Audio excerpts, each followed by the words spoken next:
For some, the trip to Grand Rapids, Michigan is not a story of immigration. It's not a like journey that landed in this Midwestern city of nearly 190,000 people. Rather, it's simply about taking part in an annual cultural event. This is Art Prize. Part fair and part competition, Art Prize is an annual fall festival where thousands of residents and visitors vote on public art they like the most. That includes paintings, sculptures, even performance pieces.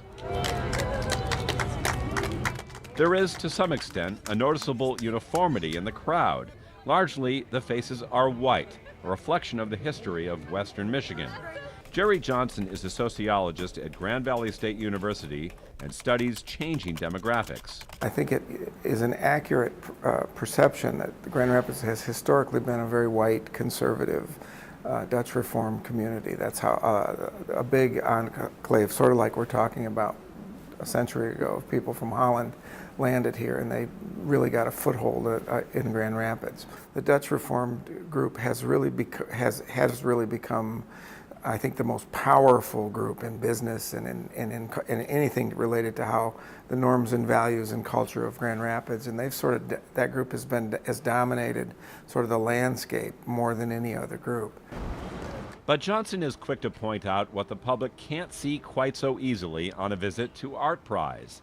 Beyond downtown, in pockets across the greater Grand Rapids area, there are new faces altering the landscape. In terms of the changes over the last 20 years or so, the Census Bureau hasn't really begun to pick up all the varying groups that have come into Grand Rapids beyond sort of the big ones, which is Latino, Hispanic, and African American. But I think over time what we've seen is that the percentage of non-whites, has gone up quite a bit if we take them all together. Johnson and others believe Grand Rapids is not unusual. Experts say even in places that have been relatively homogeneous for a long time, it has become somewhat easier to be a newcomer. Globalization, mobility, transnationalism has enabled this kind of mobility. Kareem H. Kareem is a journalism professor at Carleton University in Ottawa, Canada. He is among scholars who speak about what it means to be transnational, the idea that people not only move physically from one country to another, but also maintain a psychological presence in both the place they came from and the place they came to. So it may be perhaps a select few or a very small proportion of the world which is transnational, but it is a group which is, I think, significant. It includes people who have migrated. It also includes people who go for work assignments. It includes people who are the jet setters and so on. They are the people, the individuals, the human beings who connect countries through constant travel, through constant interaction and communication. In other words, American cities like Grand Rapids are making room for immigrants whose lives are straddled across national borders. Their families, friends, and sometimes even their coworkers are often dispersed. But they're now able to maintain daily contact. The way you can communicate, send pictures, text messages, of course, audio, etc. All these ways that you're using just a cell phone. How you can connect to various computers, websites, etc., which has made things remarkably easier for a large number of people. It is theoretically possible now to be the only person from someplace, somewhere, and still have a very close group support because of the vast ways that one can do this. Some experts believe what's happening in places like Grand Rapids has as much to do with changing American culture as it does with changing technology. Arjun Appadurai is a sociologist who studies media and culture at New York University.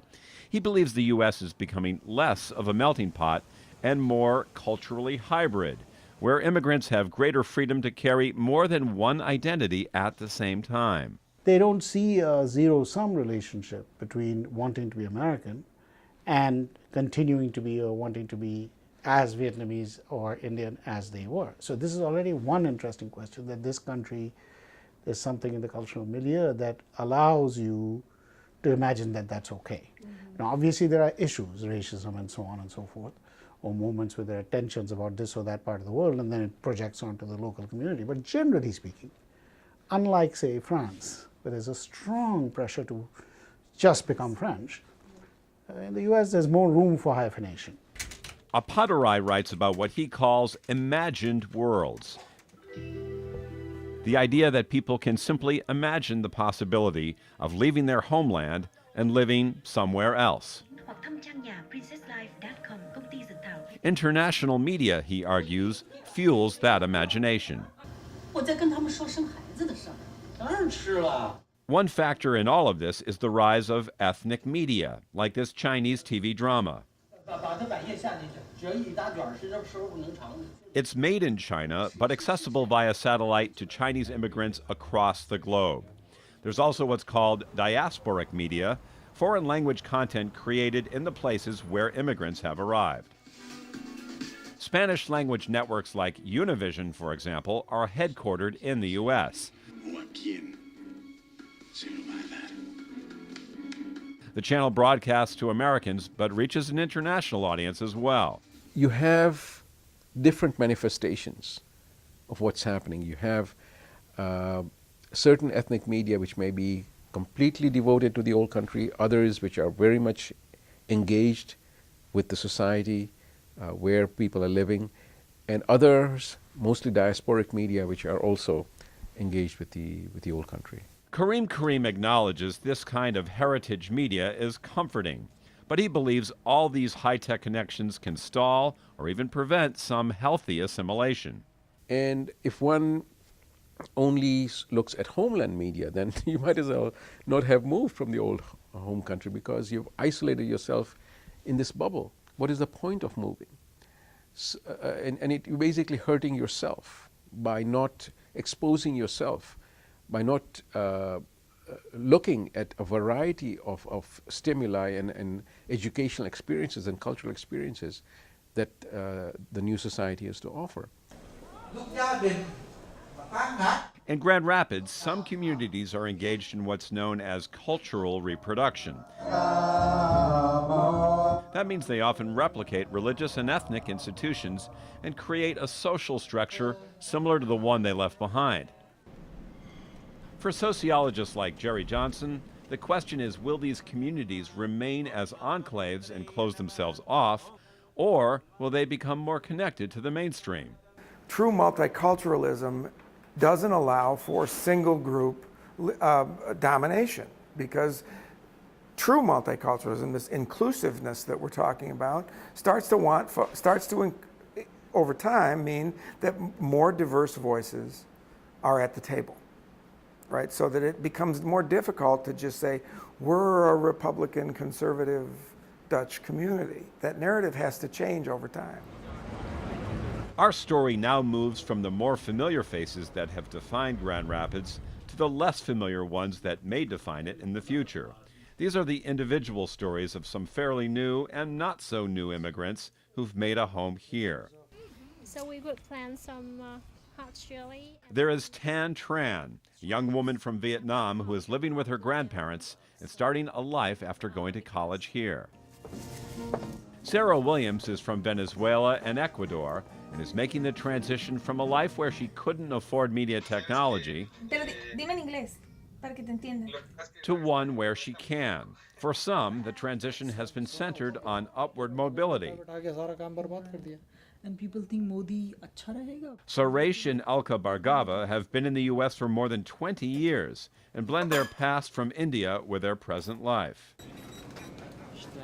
Almir and Amina Aliskovic are from Bosnia. Both escaped the war, but their unique post-war experiences left them with different emotions about staying in America. I lived in a refugee camp for 13 years. Zachariah Jakshar and Malau Michtun are refugees from the Sudan. Both have found community here, and both feel a sense of duty to return to their homeland and rebuild. Su Yi has found a small world of Chinese friends here in Grand Rapids. Add some technology and media, and he has what, for him, may be the best of both worlds. Together, these distinct personal stories paint a picture of a changing Grand Rapids and show different aspects of what it means to be from somewhere else.